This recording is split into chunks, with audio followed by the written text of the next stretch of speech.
नमस्कार दोस्तों, स्वागत है आप सभी का आपके अपने YouTube चैनल हिंदी एकेडमी में।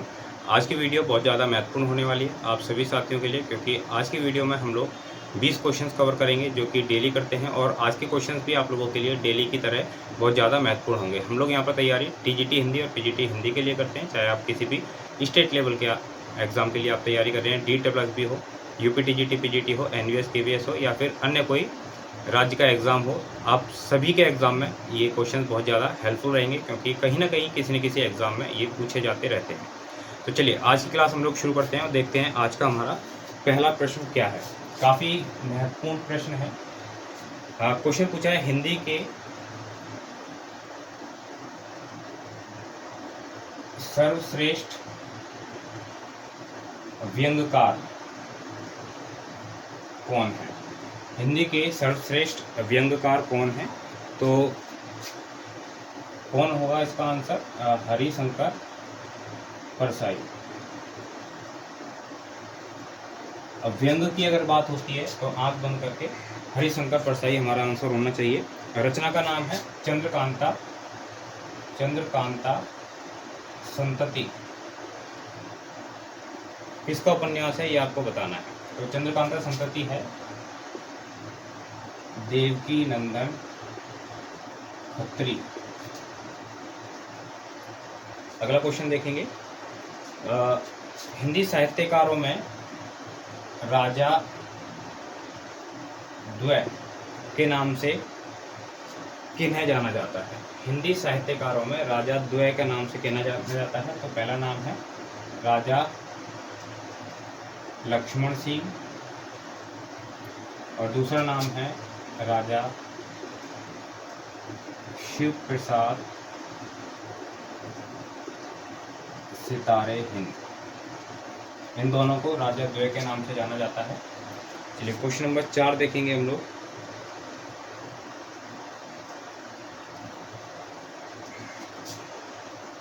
जैनेन्द्र किस प्रकार के उपन्यासकार हैं। जैनेन्द्र किस प्रकार के उपन्यासकार हैं। तो सही आंसर क्या रहेगा इसका?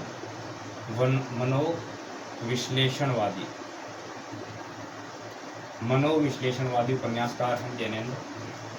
क्वेश्चन नंबर 5 देखेंगे। धर्म ने धन को पैरों तले कुचल डाला। धर्म ने धन को पैरों तले कुचल डाला, ये कथन किसका है? तो ये कथन है प्रेमचंद जी का।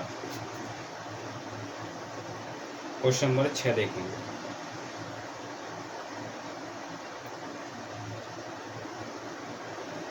वृंदावन लाल वर्मा किस प्रकार के उपन्यासकार हैं। वृंदावन लाल वर्मा किस प्रकार के उपन्यासकार हैं? ऐतिहासिक। क्वेश्चन नंबर 7 देखेंगे। ब्रज भाषा का विकास किससे हुआ। तो ब्रज भाषा का जो विकास हुआ है वो हुआ है शौरसेनी अपभ्रंश से। क्वेश्चन नंबर 8 आप लोग देखें। रामचरित मानस के अंतिम कांड का क्या नाम है। तो अंतिम कांड है इसमें उत्तरकांड। और उत्तरकांड को किस नाम से जाना जाता है ये आप लोग मुझे बताएंगे। साथ ही बताएं कि रामचरितमानस में कुल कितने कांड हैं और उनके नाम भी बताइए। कमेंट बॉक्स में लिख करके बताएं मुझे।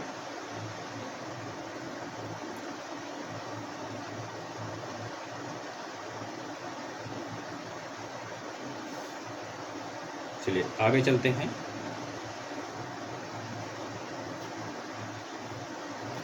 एक कथन दिया हुआ है, आप बताएंगे।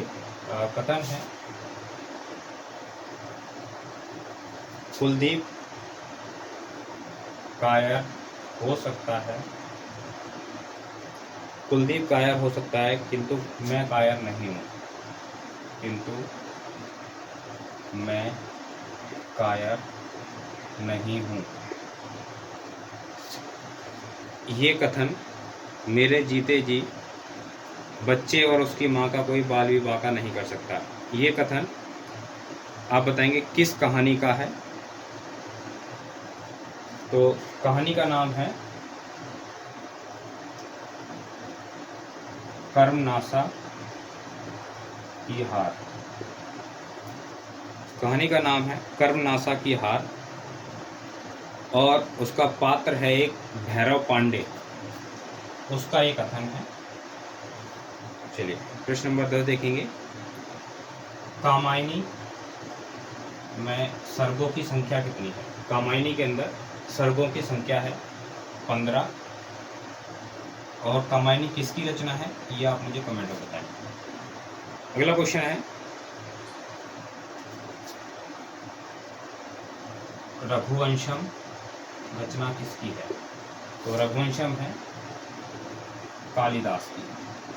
इसके अलावा इनकी जो महत्वपूर्ण है, मेघदूतम भी काफ़ी महत्वपूर्ण है, अभिज्ञान शकुंतलम भी काफ़ी महत्वपूर्ण है। क्वेश्चन नंबर 12 जो है ये देख लेते हैं। एक मुहावरा है हाथ ना हिलाना, ये किस अर्थ को दिखाता है? हाथ ना हिलाना किस अर्थ को दिखाता है?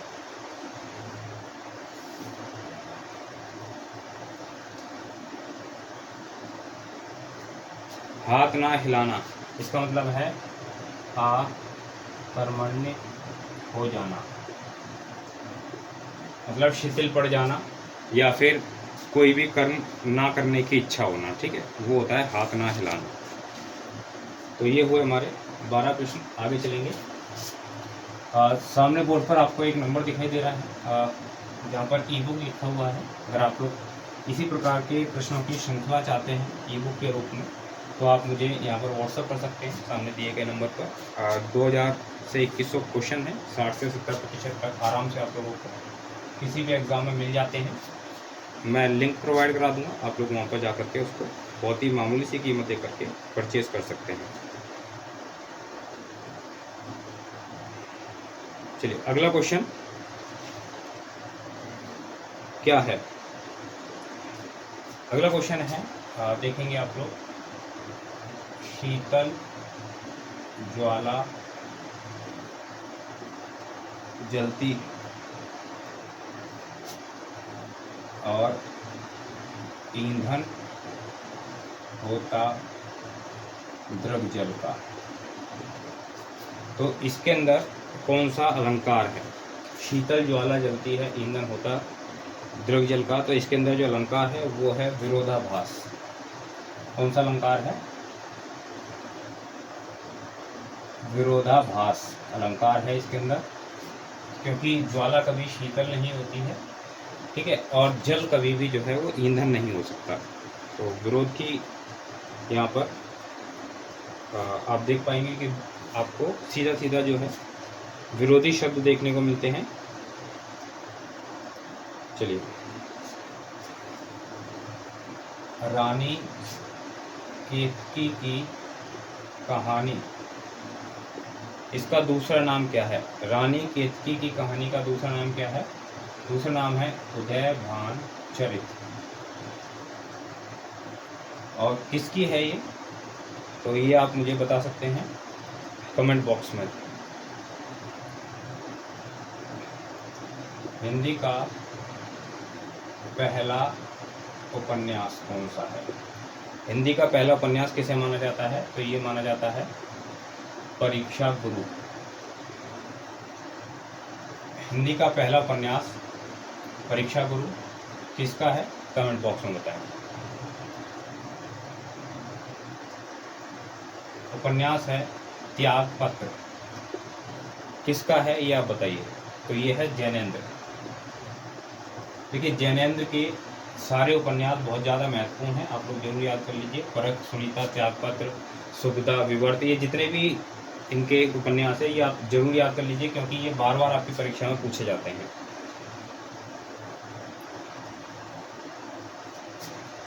कारक चिन्ह है से जो द्वारा का अर्थ देता है, कौन सा कारक होता है इसमें ये आप बताएंगे। तो कौन सा कारक होगा इसके अंदर?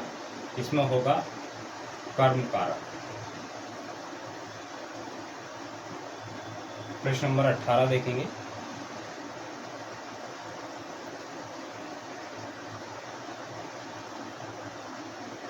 जिस समास में अनेक पद होते हुए भी अन्य पद प्रधान होता है। अन्य पद जिसमें प्रधान हो वो कौन सा होता है? तो वो होता है बहुव्रीहि, बहुव्रीहि समास। क्वेश्चन नंबर 19 देखेंगे।